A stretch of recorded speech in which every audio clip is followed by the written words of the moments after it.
हाँ तो हेलो, आज हम लोग देखेंगे सीआरपी टेस्ट। तो सीआरपी टेस्ट बेसिकली क्या होता है, सीआरपी का मतलब क्या होता है, C reactive protein. C reactive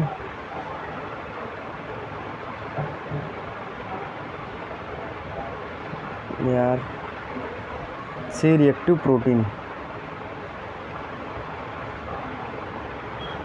तो बेसिकली ये सी रिएक्टिव प्रोटीन होता है सीआरपी का मतलब। तो बेसिकली सीआरपी का लेवल अगर बॉडी में ज़्यादा हो गया तो बेसिकली देख सकते हैं पेशेंट का जो नॉर्मल रेंज होता है सीआरपी का कितना होना है, अप टू 6 तक मैक्सिमम 6 तक होता है। अप टू 6 मतलब मैक्सिमम 6 तक इसका नॉर्मल रेंज माना जाता है। पर इस पेशेंट का देख सकते हो सीआरपी 77.9 है। तो बेसिकली मैं आपको बताऊंगा सीआरपी का, पहले हम लोग एक बार डिटेल समझते हैं थोड़ा सा 2 मिनट, उसके बाद मैं बताऊंगा इस पेशेंट को बेसिकली हुआ क्या है। तो हम लोग अभी आते हैं, तो बेसिकली मैं आपको बताता हूँ इसमें कि बेसिकली सीआरपी का तो सीआरपी क्या होता है, C reactive protein. C reactive protein होता है। सी रिएक्टिव प्रोटीन होता है। तो बेसिकली अगर सीआरपी का वैल्यू बढ़ गया हो, अगर सीआरपी का वैल्यू बड़ा हो तो क्या क्या हो सकता है। तो क्या क्या हो सकता है, सीआरपी का वैल्यू बड़ा है तो मतलब बॉडी में इन्फेक्शन बढ़ रहा है, बॉडी में इन्फेक्शन बढ़ रहा है, बॉडी में इन्फ्लामेशन हो गया है,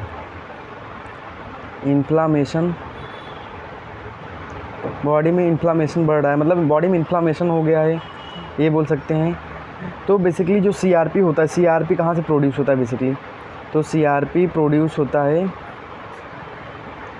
तो सीआरपी जो प्रोड्यूस होता है सीआरपी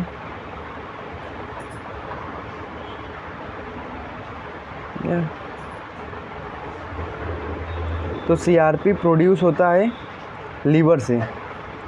सीआरपी कहाँ से प्रोड्यूस होता है, अपने लीवर से प्रोड्यूस होता है।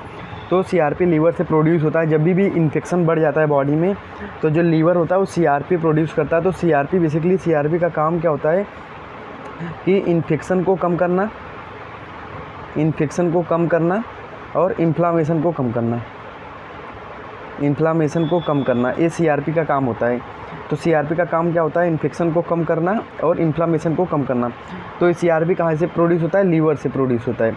तो इस सीआरपी बेसिकली क्या होता है, जब भी इन्फेक्शन होता है बॉडी में, जब भी सपोज बॉडी में कोई इन्फेक्शन हो गया, सपोज जस्ट अ सेकेंड,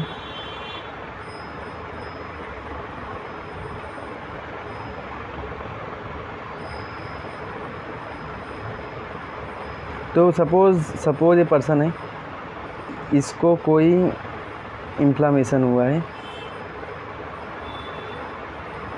इसको कोई सपोज यहाँ पे इसको इन्फ्लामेशन हो गया है, इस साइड यहाँ पे एब्डोमिनल पार्ट में इसको कोई इन्फेक्शन हो गया है। सपोज इसको यहाँ पे कोई इन्फेक्शन हो गया है, तो इन्फेक्शन हो जाता है तो वहाँ पे डब्ल्यूबीसी क्या करती हैं, हीलिंग करने के लिए आती हैं। डब्ल्यूबीसी बेसिकली प्रोड्यूस होती हैं जो कि हील करती हैं।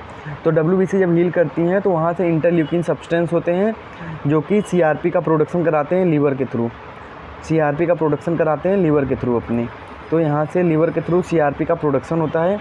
तो अगर यहाँ पे सीआरपी का लेवल बढ़ा है, मतलब लीवर से ज़्यादा सीआरपी प्रोड्यूस हो रहा है, तो मतलब वो इन्फेक्शन को ख़त्म करने के लिए आ रहा है। तो अगर ज़्यादा अमाउंट में सीआरपी प्रोड्यूस हो रहा है मतलब इन्फेक्शन ज़्यादा है बॉडी में, इसी के लिए सीआरपी ज़्यादा प्रोड्यूस हो रहा है। तो बेसिकली ये फंडा है यहाँ पे। तो सीआरपी के 2 यूज क्या थे, तो सीआरपी के 2 यूज मैंने आपको बताया था अभी, तो इसके एक बार यूज मैं आपको लिख देता हूँ। तो सीआरपी का बेसिकली यूज क्या होता है, सीआरपी का तो use of CRP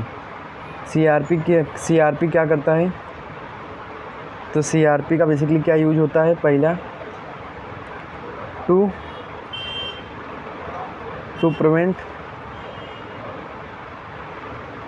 prevent inflammation, नहीं तो टू प्रिवेंट तो नहीं लिख सकते हम लोग, टू प्रिवेंट तो नहीं लिख सकते, ये बेसिकली एक सेकेंड, ये नहीं रहेगा, टू प्रिवेंट नहीं रहेगा, जस्ट अ सेकेंड।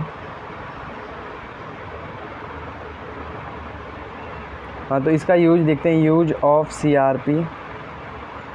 तो सबसे पहला इसका क्या है, to reduce inflammation, to reduce inflammation